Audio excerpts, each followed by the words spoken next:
कान्हा, उत्तर प्रदेश। आपका सवाल यह है कि सावन का महीना आ रहा है, क्या घर में शिवलिंग की पूजा कर सकते हैं? कोई शिव का सरल मंत्र बताएं जिससे मनुष्य जाति का कल्याण हो सके। देखिए, शिव तो देवता ही सरल है और उनकी उपासना की पद्धति भी सरल है और उनके सभी मंत्र भी लगभग सरल ही हैं। लेकिन सबसे पहले हम लोग चर्चा यह कर रहे हैं कि घर में शिवलिंग की पूजा की जा सकती है कि नहीं। तो बिल्कुल घर में शिवलिंग की पूजा की जा सकती है और सभी सनातनी धर्मी को शिवलिंग की पूजा करनी भी चाहिए। वैसे तो अनेक धातुओं के ऊपर भगवान शिव के विग्रह का निर्माण करने और शिवलिंग की पूजा करने का बताया गया है। नर्मदेश्वर बाण लिंग का भी ऊपर पूजा की जाती है, लेकिन सबसे अधिक महत्व किसी शिवलिंग का है तो वो पार्थिव शिवलिंग का बताया गया है।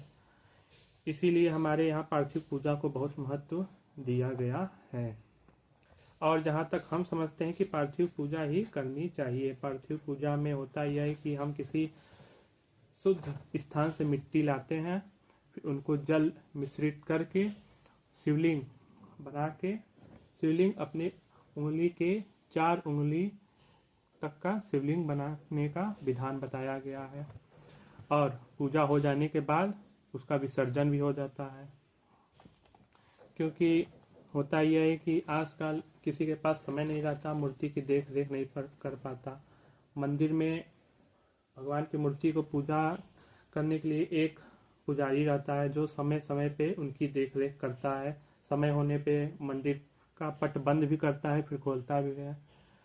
और आजकल के समय में किसी के पास उतना समय नहीं है, तो पार्थिव शिवलिंग का पूजा सबसे उत्तम बताया गया है, जिससे आप पूजा करके विसर्जन कर सकते हैं।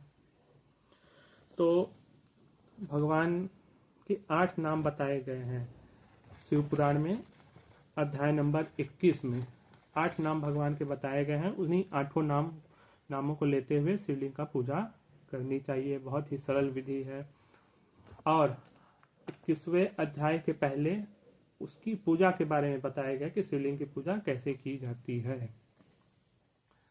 तो मूल बात हम आपको बताएं कि 8 नाम भगवान के बताए गए हैं। उन 8 नामों में से चतुर्थी विभक्ति लगा के नमः लगा देने से मंत्र बन जाता है। और जैसे भगवान का नाम हर है तो चतुर्थी विभक्ति लगाने के बाद हराय बन जाता है। तो ओम हराय नमः, हराय नमः, हराय नमः, इस मंत्र का उच्चारण करते हुए आप मिट्टी लेने के लिए जाएं। मिट्टी को खने, करने के बाद मिट्टी को चालें।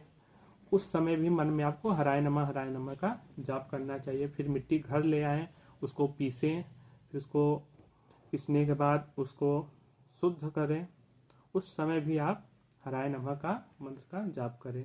फिर उसके बाद आता है, आप थोड़ा सा मिट्टी लेके उसमें जल मिलाकर उसमें फिर शिवलिंग बनाएं। तो शिवलिंग बनाते समय आपको महेश्वराय नमः, महेश्वराय नमः, महेश्वराय नमः का जाप करते हुए आपको शिवलिंग बनाना है। शिवलिंग बनाने के बाद आप पूजा की सामग्री लेके आसन पर बैठें।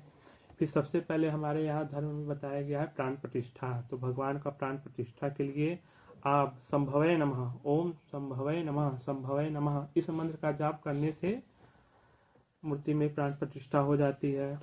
फिर प्राण प्रतिष्ठा के बाद शूलपाणाय नमः, शूलपाणाय नमः, शूलपाणाय नमः, इस मंत्र का जाप करने से आवाहन होता है। फिर उसके बाद बताया गया है पिनाक दिशाय नमः, पिनाक दिशाय नमः, इस मंत्र का उच्चारण करने से भगवान को स्नान करवाया जाता है।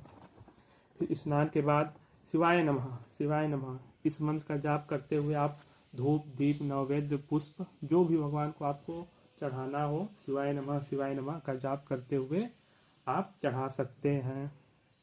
फिर उसके बाद आता है क्षमा प्रार्थना। तो क्षमा प्रार्थना में पशुपताय नमः, पशुपताय नमः, पशुपताय नमः, इस मंत्र का जाप करके आप क्षमा प्रार्थना मांग सकते हैं कि प्रभु हम पशु हैं और आप पशुपति हैं।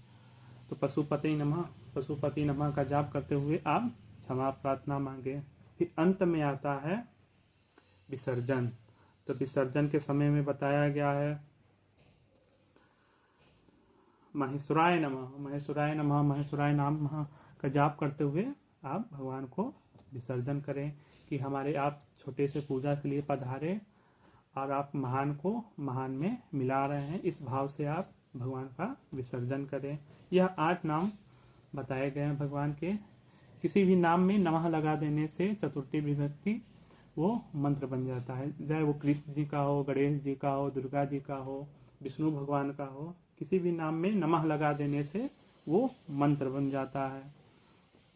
आप 4 उंगली ऊंचा शिवलिंग बनाकर उसका पूजा करें। एक से अधिक भी आप बना सकते हैं, 11, 21, 108 इस संख्या में भी आप बनाकर पूजा कर सकते हैं। और हमारे ग्रंथ में बताया गया है, अधिकारोस्ति सर्वेषां शिवलिंगम अर्चनम द्विजः, शिव का ऊपर पूजा करने का सभी का अधिकार है, इसको सब कोई को मिलकर शिव की पूजा करनी चाहिए।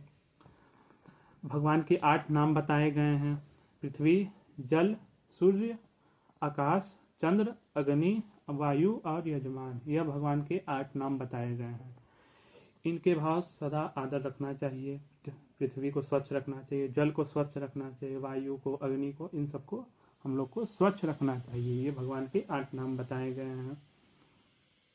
और साथ ही साथ भगवान के 8 नाम हैं, सर्व, भव, रुद्र, ग्रह, भस्म, ईश्वर, महेदेव, पशुपति। इन नामों का भी चिंतन करना चाहिए। भगवान के परिवार हैं, ये सब भगवान के परिवार हैं 10, इनका भी स्मरण करना चाहिए। ईशान, नंदी, चंड, महाकाल, भृंगी, बिंगसंगु, कपिलजीश्वर, सोम और शुक, यह भगवान के परिवार हैं, इनका भी स्मरण करना चाहिए और इनकी भी पूजा करनी चाहिए।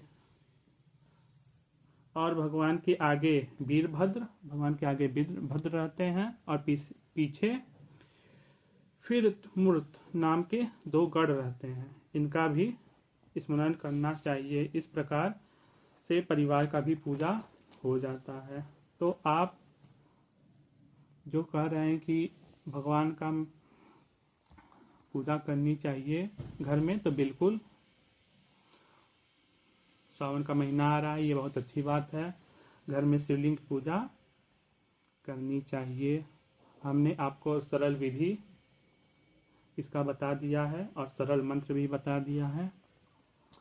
और आपको अगर अधिक जानना है तो शिव पुराण के 21वें अध्याय में जाकर आप वहाँ से ढूंढ सकते हैं और वहाँ पे आपको पूजा भी मिल जाएगा कि कैसे भगवान की पूजा करनी है। आशा है आपको समझ में आ गया होगा।